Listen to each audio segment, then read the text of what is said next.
वेगाने नव्हती, हवेपेक्षाही त्यांचा वेग होता. हवा वेगाने नव्हती, हवेपेक्षाही त्यांचा वेग होता. अन्यायाविरुद्ध लढण्याचा इरादा नेक होता. अन्यायाविरुद्ध लढण्याचा इरादा नेक होता. असा भीमाबाईंचा लेख लाखात नव्हे तर जगात एक होता. लाखात नव्हे तर जगात एक होता. आदरणीय व्यासपीठावर विराजमान झालेले अध्यक्ष पूज्य गुरुजन वर्ग, येथे जमलेल्या माझ्या छोट्या मोठ्या बालमित्र मैत्रिणींनो, तुम्हाला सर्वांना माझा नमस्कार. माझे नाव वैदेही विजय ढेबे. माझ्या शाळेचे नाव जिल्हा परिषद प्राथमिक शाळा चिखली. मी इयत्ता 5वी मध्ये शिकत आहे. आज मी आपल्यासमोर काही 2 शब्द बोलू इच्छित आहे. ते तुम्ही शांत चित्ताने ऐकून घ्यावे अशीच माझी नम्र विनंती. डॉक्टर बाबासाहेब आंबेडकर हे एक बंधुभावक मार्गदर्शक होते. त्यांची जयंती दरवर्षीच येत असते. ती आपण मोठ्या उत्सवाने जल्लोषाने साजरी करत असतो. त्यांच्या नावाचा जय जयकार करत असतो. आणि त्यांचे आज मी तुम्हाला बालपण सांगणार आहे. ते बालपणी जेव्हा त्यांच्या गावावरून दुसऱ्या गावी गेले तेव्हा त्यांनी एका शाळेत प्रवेश घेतला. तिथली मुलं वेगळ्या समाजाची आणि ते वेगळ्या समाजाचे होते. त्यामुळे तिथे त्यांना वेगळंच बघायला भेटलं काहीतरी. आणि त्याच्यात त्यांची जात वेगळी, त्या मुलांची जात वेगळी, असं त्या काळी खूप होतं.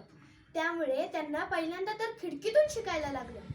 तरी त्यांनी हार नाही मानली, शिकले. त्यांचा भाव कंटाळून शिक्षण सोडले तरी पण ते शिकले. त्यामुळे ते खूपच हुशार बनले. ते जेव्हा शाळेत तिथल्या एक दिवस त्यांना पाणी प्यायचं होतं, ते जेव्हा पाणी पिण्यासाठी पाणीच्या टाकीच्या इथे गेले तेव्हा त्यांना ते म्हणाले, तिथले शिपाई म्हणाले की तुम्ही ते पाणी पिऊ शकत नाही. तरी ते म्हणले, कृपया मला प्लीज पाणी द्या. तर ते म्हटले, देतो. आणि त्यांनी खूप वरून त्यांना पाणी दिलं. ते त्यांनी ओंजळीत घेतलं आणि पाणी पिलं. तरी त्यांचे कपडे ओले झाले. तरी त्यांचा संघर्ष चालूच होता. त्यांनी खिडकीतून शिकले, परंतु ते खूप शिकले. भारताचे संविधान लिहिले, 14 अध्यायाचे पाणी पिले आणि सांगितले की या पाण्यात विषबाधा नाही, हे पाणी सर्वजण पिऊ शकतात. ते भारतीय राज्यघटनेचे शिल्पकार झाले.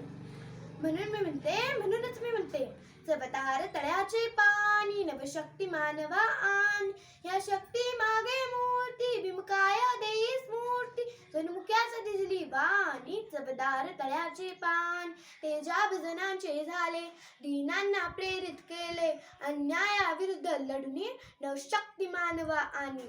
नाकारून परंपरेला स्वीकारून मानवतेला, करुणेची अर्थवीरानी. चवदार तळ्याचे पाणी, चवदार तळ्याचे पाणी. सागराचं पाणी कधी आटणार नाही, सागराचं पाणी कधी आटणार नाही. भीमरावांची आठवण कधी मिटणार नाही, भीमरावांची आठवण कधी मिटणार नाही. अरे एक जन्म काय 1000 जन्म घेतले तरी भीमरावांची आठवण कधी मिटणार नाही. अरे एक जन्म काय 1000 जन्म घेतले तरी भीमरावांची आठवण कधी मिटणार नाही. हो, मिटणार नाही. अंधार फार झाला आता दिवा पाहिजे, अंधार फार झाला आता दिवा पाहिजे. या देशाला, या मायभूमीला पुन्हा एकदा भीमाबाईंचाच भीमा पाहिजे. या देशाला, या मायभूमीला पुन्हा एकदा भीमाबाईंचाच भीमा पाहिजे. आले किती गेले किती उडून गेले भराभरा, आले किती गेले किती उडून गेले भराभरा. संपला नाही आणि संपणार नाही माझ्या भीमाचा दरारा, माझ्या भीमाचा दरारा. डॉक्टर बाबासाहेब आंबेडकर यांनी हा संदेश दिला, शिका, संघटित व्हा आणि संघर्ष करा. ते जेव्हा लहानपणी केस कापायला जायचे तेव्हा त्यांना लोक म्हणायचे, तुझी काळी सावली आमच्या दुकानावर पडेल, तुझ्यामुळे आम्हाला या गावाबाहेर काढतील, तू इथे येऊ नकोस.